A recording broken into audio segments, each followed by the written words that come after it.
What you need to understand about the Marais, it's like you said, it's a vibrant neighborhood.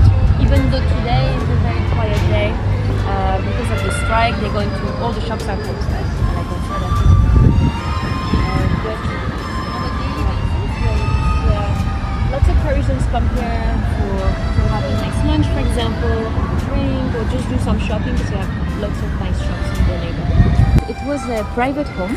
It was the home of the Archbishop of a city called Sens, and it's another city in Burgundy in France, in the eastern part of France. And so when he was coming, to Paris, he needed a decent home. Of course, this was the home that he had. It's decent. Very decent. So it's a beautiful example of architecture from the 15th century. Oui, j'arrive, je vais terminer. Let's move a little bit.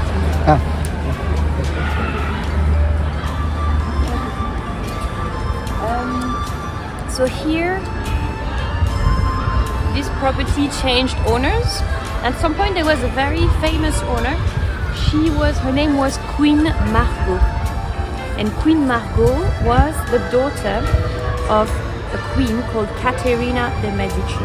I'm sure you've heard about Caterina de' Medici. But she's basically a queen that she came from Florence, from Italy, from the Medici family, the one who exactly, they were a family of bankers who really commissioned the art. And so Margot, she was married to one of the kings. The King Henry IV. But their relationship was not working well. She did not give birth to any child. At that point, she's supposed to give a male heir to the king. So since she couldn't do the job, after a few years, 10 years, they changed her and they took another queen. But my point being that there's lots of rumors about this queen Margot. For example, it is believed that when she was around 52 years old, she wrote her lover, who was 18 years old. Yes. And cool girl. yeah. And one day they just came down. They were about to go out, but this lover got killed by the previous lover, who was just a bit older, 20 years old. So Queen Margot, what she did is that she arrested that the former boyfriend, and she had him beheaded just here in front of the building. So there are many stories about Queen Margot and stuff, but it's quite interesting. She used to live here. And then you may notice as well something else that came later on, of course. There is a bullet stuck in the wall. Can you see that? Oh yeah. Oh yeah. Yes. So a cannonball more than a bullet. Oh yeah. And there's the date 28th of July 1830. Alors you know the French Revolution started in 1789. Okay, it's a few years after the independence of the US, just to give you an idea. And but it's just the beginning of many revolutions, and we still continue today, like you saw. Like a strike. We're going to have another bullet from 2023. No, so this was a revolution that happened in Paris for 3 days.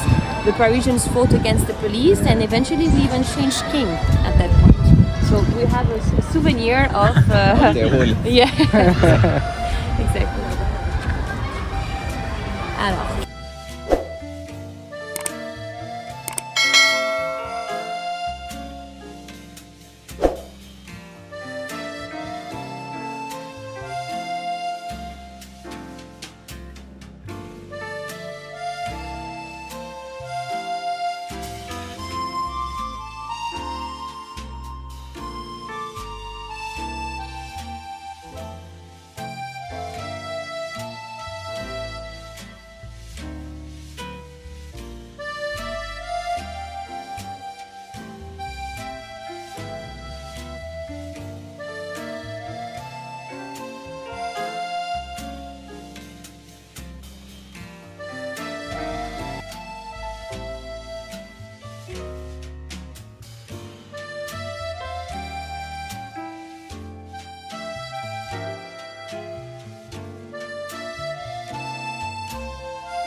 this place, we call it the Village Saint-Paul, St. Paul Village. In fact, until the 1970s, you need to imagine that those buildings were horrendous, and there was not even, for most of them, running water into the building. So I'm going to show you, there's a nice picture that shows the transformation we did to make it a nice place like this.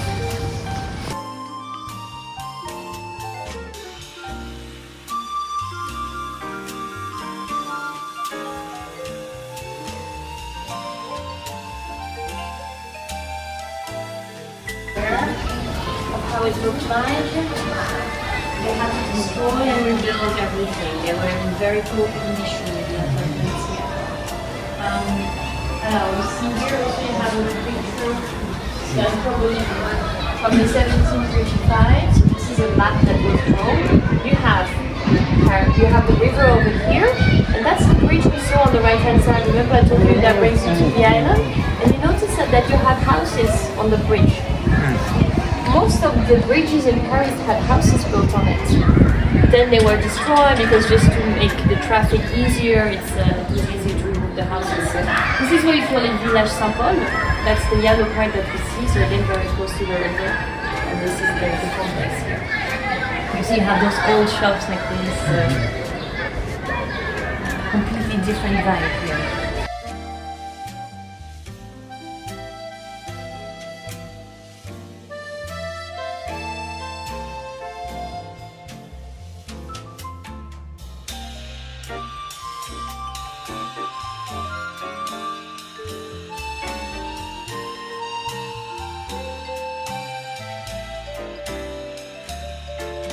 Let's have a look here.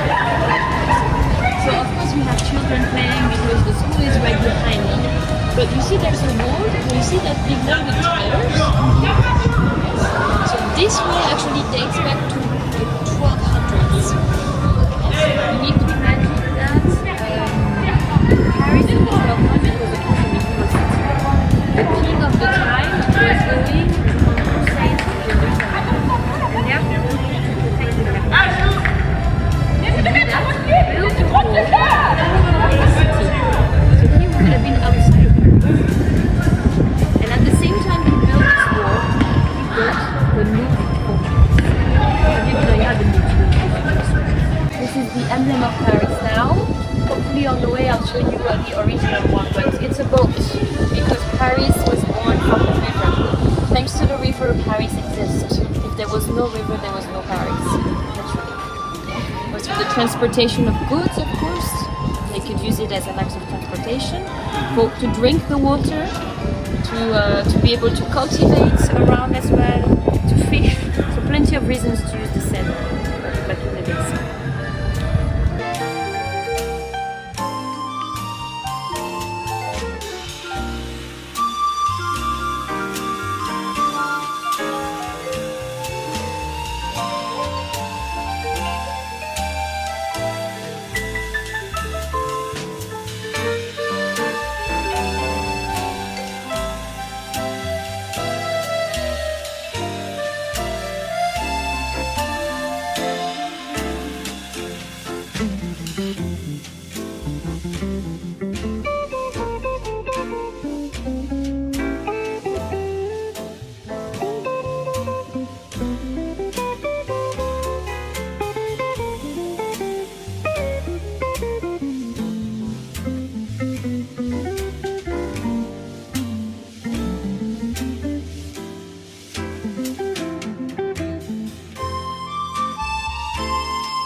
Obviously, it's quite an old building. I wouldn't say exactly from when, but you notice that the name of the street was carved directly in the building, on the building. Well, of course, nowadays we have the street sign that are all the same, but the name of the street changed. In fact, this used to be Rue des Prêtres, the priest's street.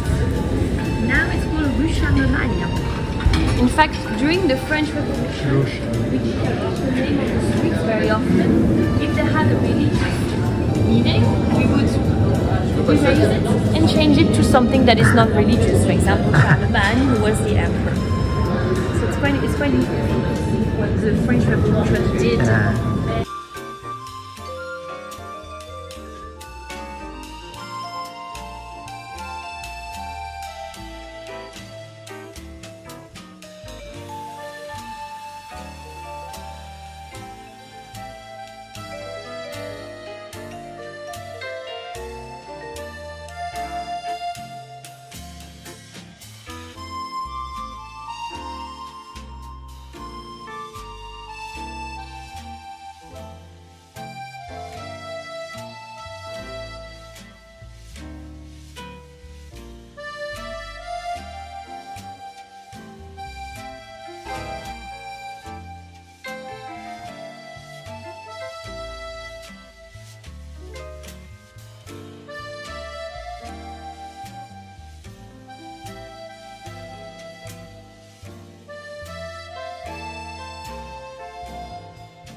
12th century with the Knight Templars. Then we have the 14th century, the King's Templars here. And then 17th century we have again another king later on who built the square we're going to see behind that, the Glace des Vosges. And therefore all the people they come and they settle here. And this is the kind of property they built. This is what we call hôtel particulier, private mansion. That's how it's translated. Hôtel is also French. But hôtel particulier means that it's the home of one person. In this case, this was the home of Sully, who was the prime minister of Henry V. So this was his home, his humble home, like I say. We have a beautiful French architecture here because we have this geometry, obviously. It's very, there's a bit of decoration, but it's quite sober. It's not eccentrical. You have high-pitched roof like this, and these large windows.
Have you been here before?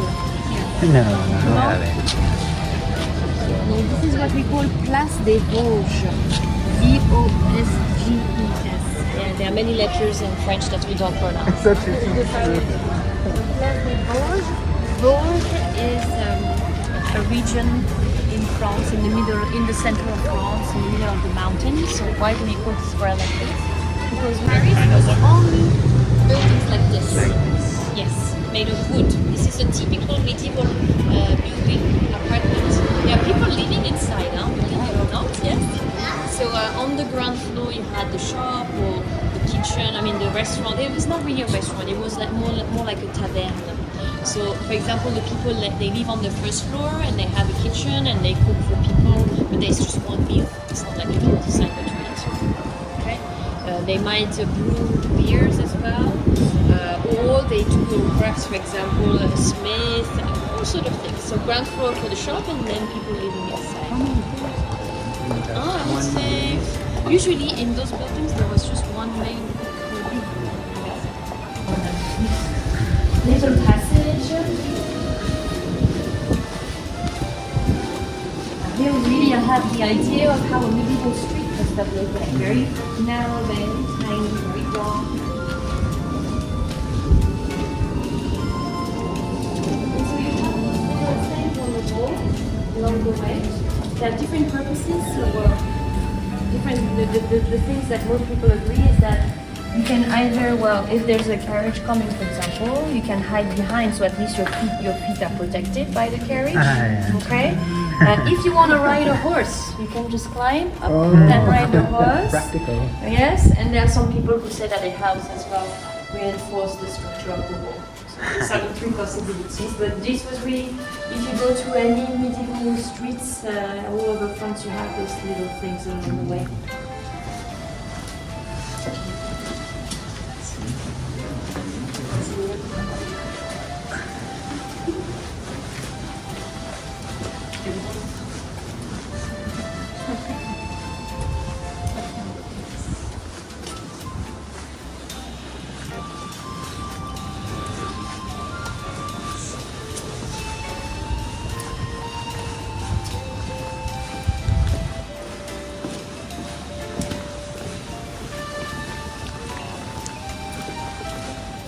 So we're going to enter a church now.